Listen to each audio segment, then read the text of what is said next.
Olá, gente, tudo bem? Ao assistir alguns vídeos no YouTube, eu me deparei com o canal Ler Antes de Morrer, e nesse canal, um dos últimos vídeos postados foi 10 livros que formaram quem eu sou. A partir então deste vídeo, eu tive a ideia de fazer o meu vídeo a partir dos 10 livros filosóficos que formaram quem eu sou. Eu pensei então em pegar os livros mais importantes que me marcaram em determinadas épocas da minha vida e falar rapidamente sobre eles. Bom, o primeiro livro que foi o livro de entrada no mundo da filosofia foi o livro O Mundo de Sofia. Não tinha como não ser outro. Quando eu tinha 13 anos, então, eu tive contato com esse livro e eu tive então que lê-lo obrigatoriamente. Mas depois da primeira leitura dele, que eu não conseguia parar com 13 anos, porque foi o primeiro livro de fato filosófico que eu tinha lido, depois dessa minha primeira leitura, eu tive que recomeçar a leitura novamente, não por não ter entendido, mas muito mais por ter amado o assunto. Este livro é ótimo, é uma ótima porta de entrada, porque além de tratar de um romance que se passa com Sofia, enfim, ele no seu enredo ele tem toda a parte da história da filosofia, que vai desde os pré-socráticos aos pensadores contemporâneos. Então, se alguém ainda não leu um livro e gostaria de ter um livro mais introdutório e gosta também de literatura, eu indico esse livro. Esse então foi o livro que me fez me aproximar da filosofia e hoje, por estar formado nessa área e gostar deste curso, eu devo muito a Joyce Gardner, que escreveu o livro O Mundo de Sofia. Então, com 13 anos, esse livro me marcou e foi o livro que me aproximou da filosofia. O segundo livro que eu li de filosofia foi A Utopia, do Thomas Moros. Esse livro também eu li com 13 anos. Eu estava assistindo um filme e passou uma cena no filme, que eu não lembro o nome do filme, tentei lembrar agora, mas não consegui, que foi citado esse livro. E aí eu tinha recém-lido O Mundo de Sofia e eu pensei, bom, então acho que deve ser interessante também, né, pelo que foi comentado no filme, enfim. E eu lembro que logo depois eu fui numa livraria e encontrei o livro. Aí eu comprei e li essa obra. Então essa obra me marcou por quê? Porque foi a primeira obra filosófica clássica que eu li. Não foi uma obra de comentários sobre filosofia, mas foi uma obra de um autor, de um filósofo mesmo. A Utopia do Thomas Moros, em linhas gerais, trata então deste lugar perfeito, ideal, e ela está em choque direto com a teoria do realismo político, que na época do Renascimento havia então um choque entre o Thomas Moros, a concepção utópica do Thomas Moros, com a concepção realista do Maquiavel, que trata da questão mais por um viés do ser e não do dever ser. E aqui nós temos todo o viés do dever ser. Essa obra me marcou por quê, então? Porque, como eu disse, foi a primeira obra filosófica clássica que eu li, e eu gostei muito. A terceira obra que eu gostaria de destacar foi a obra que... Claro, eu li outras obras dos 13 aos 18 anos, aos 17, mas a primeira obra que eu li ao entrar no curso de filosofia, na primeira cadeira, foi Ética Nicômaco. Eu lembro que na primeira aula de filosofia foi pedido para a gente escolher um clássico da filosofia, do mundo antigo, e fazer um trabalho sobre esse clássico. Eu escolhi Ética Nicômaco, do Aristóteles, e ainda bem que eu escolhi essa obra porque foi uma ótima porta de entrada para o universo das obras mais difíceis de filosofia. É uma obra de ética, portanto é uma obra mais fácil de ser compreendida do que uma obra de metafísica ou de epistemologia, e nessa obra o Aristóteles apresenta a sua concepção de ética a partir do termo virtude, teleologia, eudaimonismo, frônesis, meio termo, etc, etc. É uma ótima obra de filosofia para ser lida, porque é uma obra fácil de se ler, e além disso é um clássico da filosofia. Então essa é a minha terceira obra que eu indicaria aqui, e é a terceira obra que me marcou. A quarta obra, logo depois então de ler Aristóteles, eu tive que ler Platão. E eu escolhi a obra A República do Platão. Eu li outras obras também, outros diálogos de Platão, mas A República foi a obra escolhida então como a segunda grande obra quando eu comecei a cursar filosofia. E nessa obra, enfim, tem a famosa alegoria da caverna e também a famosa história do Anel de Giges, entre várias outras histórias. Bom, só pela alegoria da caverna já vale a leitura, porque todos que gostam de filosofia conhecem a alegoria da caverna de Platão. E é uma ótima alegoria para se entender este mundo da verdade, da episteme, e o mundo da mera opinião ou da doxa. Enfim, então eu destaco como quarta grande obra que marcou a minha vida, A República de Platão. A quinta obra é a obra Genealogia da Moral. Então, depois de ler alguns clássicos, eu me deparei com a obra Genealogia da Moral, e essa obra foi impactante, por quê? Porque nela eu percebi todo o choque histórico que pode ser feito com as concepções de valores e de verdades absolutas. Então, Nietzsche destaca aqui que não há uma noção absoluta de valor, por exemplo, e os valores são produtos históricos.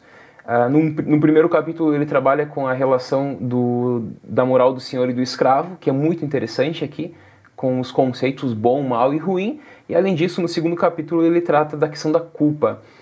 Nós sempre pensamos a culpa como algo natural, como algo que faz parte da nossa vida ou é algo quase inato. Nietzsche nos ensina aqui que a culpa é algo totalmente superficial, é como se fosse a nossa pele. E a culpa nada mais é do que os instintos que não podem se exteriorizar e eles acabam se interiorizando e se colocando contra o próprio sujeito. Então, vale a pena essa leitura para a gente entender, em primeiro ponto, como a moral pode ser algo histórico e não algo metafísico, e como no segundo ponto também essa noção de culpa, porque quando nós falamos de moral, de ética, a culpa está sempre presente, a questão da consciência, da má consciência. E Nietzsche aqui acaba destruindo essa ideia de má consciência e de culpa como algo natural. Ele defende, portanto, que é algo construído a partir dessa genealogia da moral. A próxima obra que eu destaco é o Livre-Arbítrio, do Santo Agostinho. Nessa obra aqui, o Santo Agostinho ele trabalha com a noção de ética e de escolha, de livre-arbítrio. E aqui a tese central, obviamente, é que não é possível falar de ética sem se falar de liberdade, de livre-arbítrio. Eu destaco essa obra simplesmente porque ela é uma das obras que eu mais gostei do período medieval, é uma obra fácil de ser lida e ela nos dá uma bela noção da filosofia medieval. Então, a sexta obra que eu destaco é o Livre-Arbítrio do Santo Agostinho. Tanto o Livre-Arbítrio como a obra o Ética Nicômaco, a República do Platão e a Genealogia da Moral do Nietzsche foram obras que eu acabei lendo quando eu entrei na filosofia, lá em 2003, no primeiro semestre. E todas elas foram obras que me marcaram porque foi o primeiro contato que eu tive com esse universo filosófico. E depois de ter lido, por exemplo, lá com 13 anos, O Mundo de Sofia, onde eu tinha apenas uma ideia geral da história da filosofia, eu fui lendo outros grandes comentadores, claro, né? Mas eu destaco os clássicos, essas obras que eu estou comentando aqui, porque são obras que me marcaram e são obras fundamentais para todo estudante de filosofia. A próxima obra é A Crítica da Razão Pura. E eu vou comentar junto com a outra obra que também me marcou, que é Fenomenologia do Espírito, de Hegel. Tanto A Crítica da Razão Pura do Kant como a Fenomenologia do Espírito de Hegel são duas obras que marcaram o meu mundo mais de pesquisador. Foram as duas grandes obras que eu pesquisei muito no mestrado e são obras que, de fato, são alicerces para o pensamento moderno. Bom, a Crítica da Razão Pura, ela põe os limites da razão no conhecimento humano. Diz Kant que nós não podemos conhecer as coisas como elas são, as coisas em si, apenas como elas se apresentam, apenas o fenômeno. Então Kant aqui põe esse dualismo entre coisa em si e fenômeno e nos mostra o limite do nosso conhecimento. Nós, seres humanos, possuidores de razão, temos certos limites que não podemos ultrapassar. Nós podemos apenas pensar sobre determinados assuntos, como assuntos da metafísica, como Deus, liberdade, imortalidade. Agora, conhecer isso, jamais.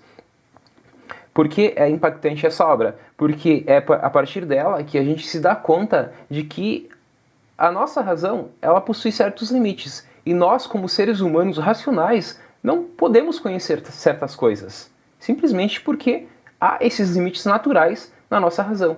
Então Kant nos ajuda nesse sentido. Por outro lado, Hegel, na obra Fenomenologia do Espírito, ele rompe esses limites. Porque para Hegel, ele apresenta o que nessa obra? Ele apresenta o itinerário da consciência da saída de um saber vulgar, que ele chama de certeza sensível, até o saber absoluto. Então ele faz um percurso, um itinerário, que vai lá do saber mais simples até o saber mais completo.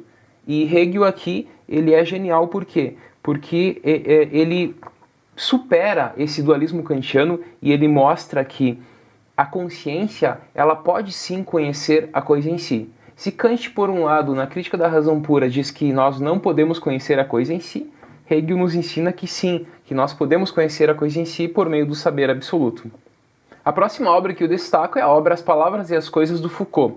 Nessa obra, o Foucault trata da história das ciências humanas e ele nos mostra que cada momento histórico é marcado por uma forma de pensamento, por uma episteme. E o conhecimento ele só se desenvolve, científico-filosófico, a partir dessa episteme. Então, por exemplo, não temos como pensar a biologia de Darwin antes do período de Darwin. Antes do período de Darwin existia a biologia essencialista de Linneu. Então não era possível pensar essa concepção teórica evolucionista de Darwin no período do essencialismo, porque cada período é marcado por suas epistemes.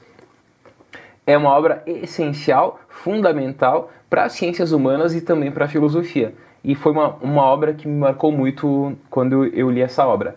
E a última obra que eu destaco é a obra Uma Teoria da Justiça, de John Rawls, que foi escrita em 1971, e nessa obra o autor, então, nos apresenta a sua concepção de justiça como equidade, a partir, por exemplo, da posição original do véu de ignorância, dos princípios de justiça, o princípio da igualdade, da liberdade.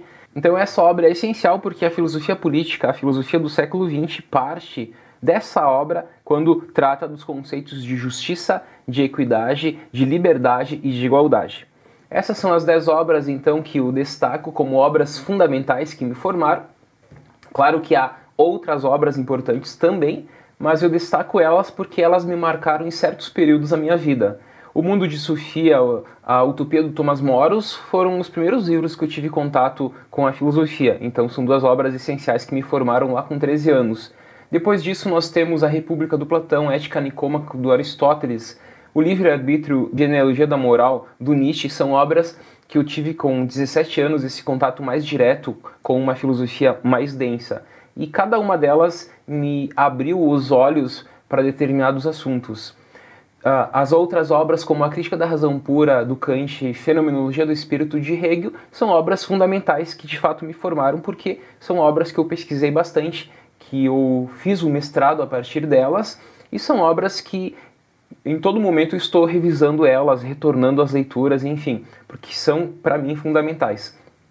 E para finalizar, eu destaco mais essas últimas 2 obras, a obra do Foucault, As Palavras e as Coisas, e também a obra do Rawls, Uma Teoria da Justiça, porque são 2 obras também que eu gostei muito, que após a leitura eu vi o mundo de forma diferente, o mundo das ciências humanas, do conhecimento de modo geral, e o mundo da justiça, da política. Eu vi esse mundo, então, das ciências humanas e da justiça, da filosofia política, com outros olhos a partir da leitura dessas 2 obras. Então essas são as 10 obras que me formaram. E se você então desejar, você pode pôr então aqui nos comentários do vídeo as 10 obras filosóficas que também te formaram. E aí nós podemos conversar a partir dessas obras que te formaram e também elas podem servir de sugestões, né, para que eu possa fazer novas leituras e também novos vídeos. Até mais!